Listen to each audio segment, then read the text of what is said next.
And a fragile ceasefire in the US-Israel war on Iran is coming under growing strain as several Gulf countries have reported drone attacks. Qatar said on Sunday that a drone struck a cargo ship in Qatari waters, sparking a fire, while Kuwaiti and the United Arab Emirates said they repelled drone attacks. Iran's response to a US proposal to end the war has been sent via mediator Pakistan, Iranian state news agency IRNA has reported. IRNA reported on Sunday that according to the proposed plan, the first stage of the negotiations will focus on ending hostilities. And a cousin of toppled Syrian leader Bashar al-Assad has been charged with at least 10 crimes, including murder, torture and responsibility for massacres, in the second session of a landmark trial. Atef Najib, the former head of political security in southern Syria's Daraa province, appeared in the fourth criminal court in Damascus on Sunday in a cage and wearing a striped prison uniform. Latest research suggests that omega-3 supplements, long marketed for brain health, are associated with faster cognitive decline in older adults. A study based on data from the Alzheimer's Disease Neuroimaging Initiative, ADNI, followed more than 800 older adults for up to 5 years and found that those taking omega-3 supplements experienced faster deterioration in memory and thinking abilities compared to non-users. And Islamabad. Interior Minister Mohsin Naqvi conveyed to Bangladeshi Minister of State for Foreign Affairs Shamar Obaid Islam on Sunday that there were vast opportunities for investment. And as the two sides agreed to increase cooperation in trade and business, Naqvi, who is on an official visit to Bangladesh, called on Islam in Dhaka, where the two held detailed discussions on bilateral relations, the regional situation, and Pakistan's conciliatory role, according to an official statement released by the Ministry of Interior. And one of Sri Lanka's highest-ranking Buddhist monks has been arrested and sent to remand prison over the alleged rape and sexual assault of a 15-year-old girl. The Venerable Palagama Hemarathana Thero holds one of the most revered positions in the Buddhist world, the chief prelate or custodian of 8 sacred sites in Sri Lanka. And British Army medics have parachuted onto the remote Atlantic island of Tristan da Cunha to help a British national with suspected hantavirus.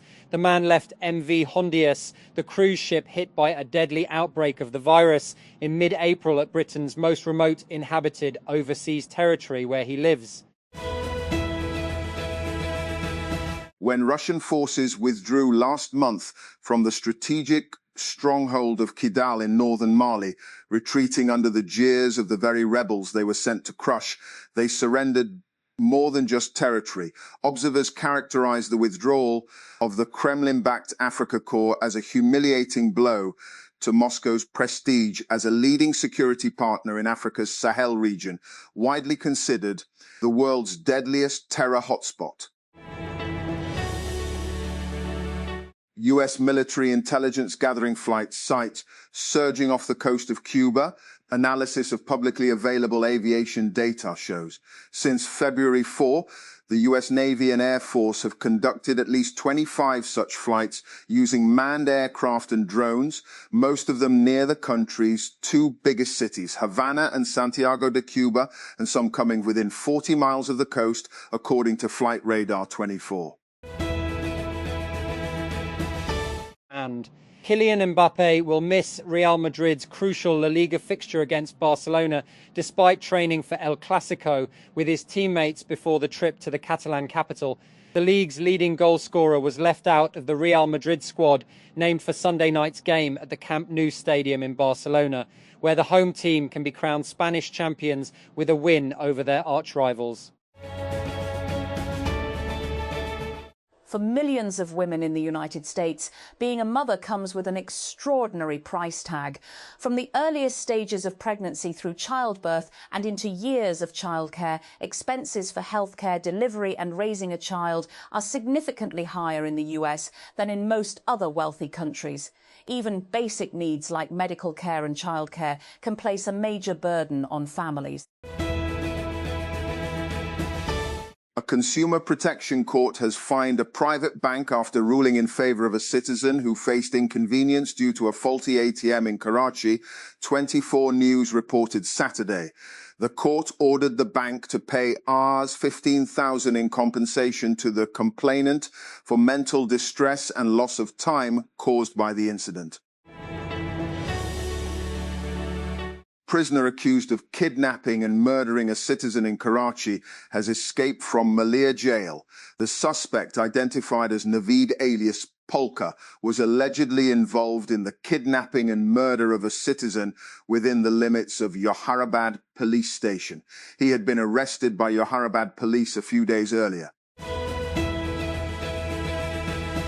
As fears of renewed conflict hang over Iran, conservationists are shoring up battered historic sites and taking stock of the damage caused by the war with the United States and Israel, though experts warn some repairs could take years. At Golestan Palace, a defining cultural landmark in central Tehran, shattered mirrors, broken doors and debris from ornate ceilings now lie scattered across parts of the site after shockwaves from strikes on the capital following the outbreak of war on February 28. The United States continues to wait for Iran's response to its latest proposal to end the war that spilled into the region, including Lebanon, and triggered a global creation due to global energy crisis due to Tehran's de facto blockade of the Strait of Hormuz. The Trump administration expected the Iranian government to respond by Friday, but Tehran says it is still reviewing the offer and insists any agreement must be fair and comprehensive. A new private airline named Noor Airways plans to enter Pakistan's domestic aviation market. According to Pakistan Aviation News, Noor Airways' application for a regular public transport license has been processed at the Pakistan Civil Aviation Authority. The airline intends to start flight operations with a fleet of Airbus A320 aircraft, initially on domestic and dairy farmers in Karachi have demanded a 100 per litre increase in the official milk price, citing a sharp rise in business costs, 24 News reported Sunday. According to the Dairy and Cattle Farmers Association, dairy businesses can no longer operate at the current official rates because fodder, electricity, petrol and other expenses have increased significantly. And the Sindh government's 28-point list of restrictions imposed on Aurat March Karachi is a distressing example of familiar double standards. Women are celebrated in speeches and choreographed photo opportunities, and only for the state to recoil the moment they demand their rights. The organisers sought permission to march peacefully for women's rights. What they received instead was a document dripping with authoritarian anxiety. And the message could not have been clearer: women may gather, but only if they remain politically harmless. Pakistan Telecommunication Company Limited, PTCL, said on Sunday that consumers may face internet disruptions due to maintenance work on a submarine cable between May 11 and 18.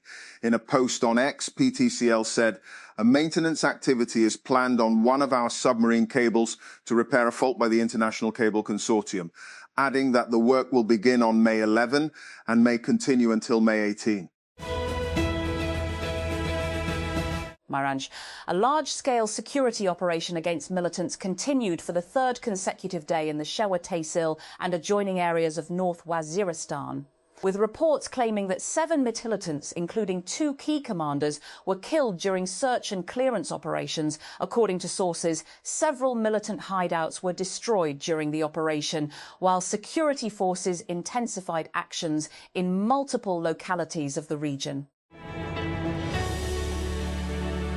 And the internet blackout in Iran is more than 2 months old, the longest on record. For millions who rely on being online to make a living, the void has been devastating, but some have privileged access through what's called Internet Pro, and that's causing widespread public criticism. The program, launched earlier this year, appears to be another weapon enabling hardliners and the Islamic Revolutionary Guard Corps, IRGC, to exert control in Iran. Libya's largest functioning oil refinery has resumed full operations after fighting over the past 2 days forced a shutdown of the facility. According to a statement by the refinery, Sunday's development came after an emergency was declared after fighting erupted near the facility in Zawiya on Friday. District Council teams eliminated 100 stray dogs during a large-scale operation in Sultan Colony and surrounding areas at the direction of Assistant Commissioner Malik Iqbal Lang. The crackdown continued for the second consecutive day after the recent death of a 7-year-old schoolboy in a stray dog attack triggered concern among residents. And Pakistan aims to generate 95% of its electricity from renewable sources by 2040, while achieving a 60% clean energy share by 2030, and, according to an official document outlining the country's long-term energy transition strategy. The document, available with Wealth Pakistan, and sets out an ambitious roadmap to transform Pakistan into a majority renewable energy economy by 2050, powering industry, households and transport with clean and affordable energy. As part of this transition, and the country plans to raise renewable electricity generation to 50% by 2035 and phase out or convert 14,000 megawatts of fossil fuel-based power plants by the same year. Karachi Traffic Police have issued a traffic diversion plan due to the construction of a flyover at Azimpura interchange.